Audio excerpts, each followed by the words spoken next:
Hello, it's Keith here, and this is lesson 13 of the 68000 series of my platform-specific assembly programming tutorials. Now this week we're going to be looking at how to do palette definitions on the X68000 by Sharp. In these tutorials we use a common format and we convert that format to each of the systems that we're looking at within our tutorials. Now the format we use is a 1 nibble per channel, so we're using 4 bits for green, 4 bits for red and 4 bits for blue.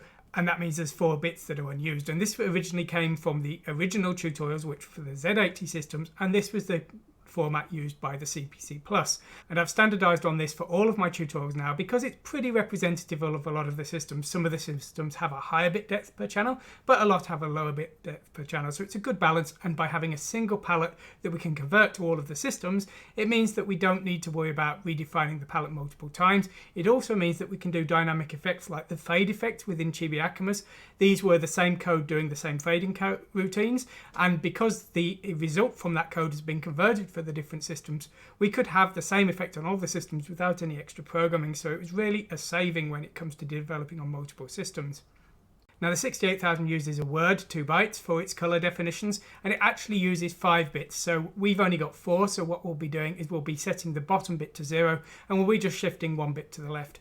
We do, however, need to shift all of our parts around because, as you can see here, the top 5 bits of the word are the green, then there's 5 bits here that are red, then there's 5 bits that are blue, and then the bottom bit is unused. So we need to move our bits around a bit to match that up, and then we need to write to the correct memory location depending on the color we want to set.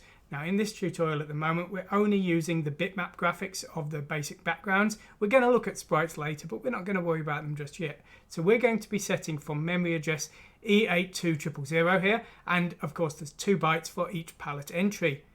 So let's look at the code we're actually going to be using today. So if you've been following these tutorials, you'll have seen it before. We're going to be drawing this Chibico sprite to screen, and we're going to be setting the color up in a way that we can actually make the colors correct. So you can see that the Chibico character has white skin and cyan shoes and clothing, and also purple hair. So we need to set the 4 colors respectively, and of course the background is black. Now here is our palette definition here. It's the one used by all of these systems. And you can see here that we've got 1 nibble per colour here, green, red, blue, and this top nibble is unused. And so here we've got red and blue set to a moderate level, which is going to create a purple. And then we've got the green and blue set to almost maximum here, which is a cyan. And we've got these 3 are all set to the maximum, and that means we've got white here. So these are the 4 colours that make up our Chibico character. And when it comes to actually setting this palette, it's very straightforward for us to do this. All we do is we are loading in the address of the palette into A0.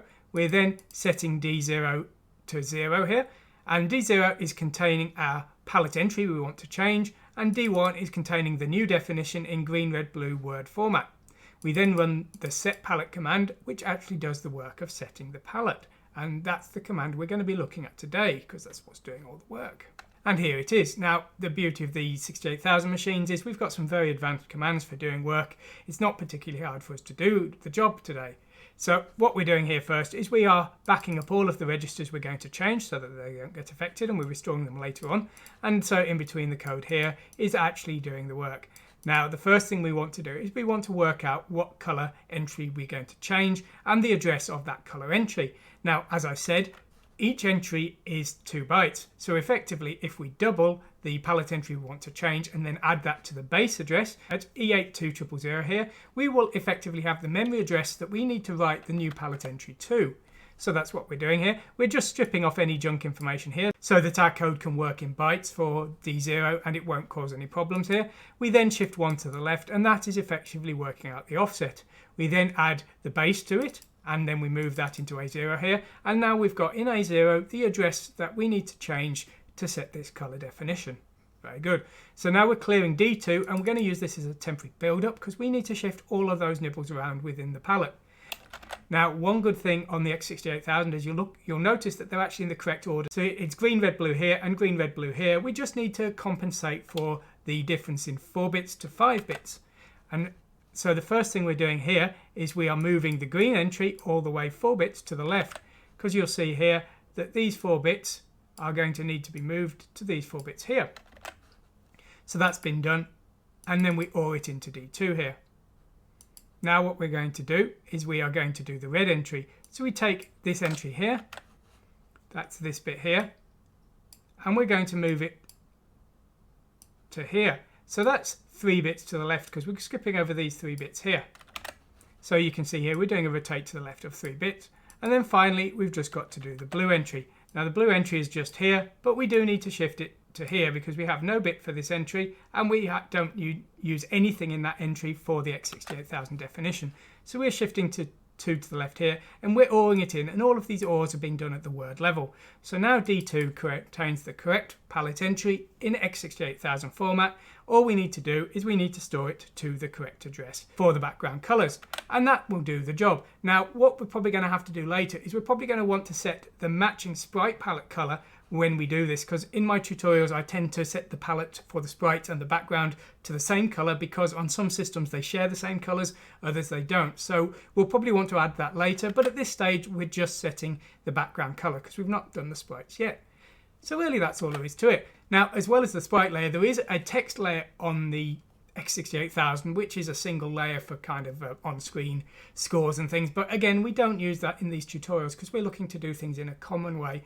And of course, if you are wanting to only program for the X68000, if you're really not interested in multi-platform programming, you would probably want to create some code that didn't do this way and actually used a full 5-bit per channel definition in the native format, because that would of course save some memory as well.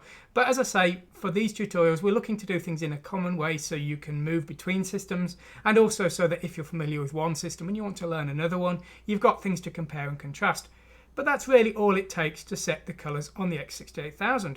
So there we go. We'll be looking at another system next week, and of course we'll be coming back to the X68000 later when we want to learn more things about sound and graphics. Thanks for watching today anyway, and goodbye.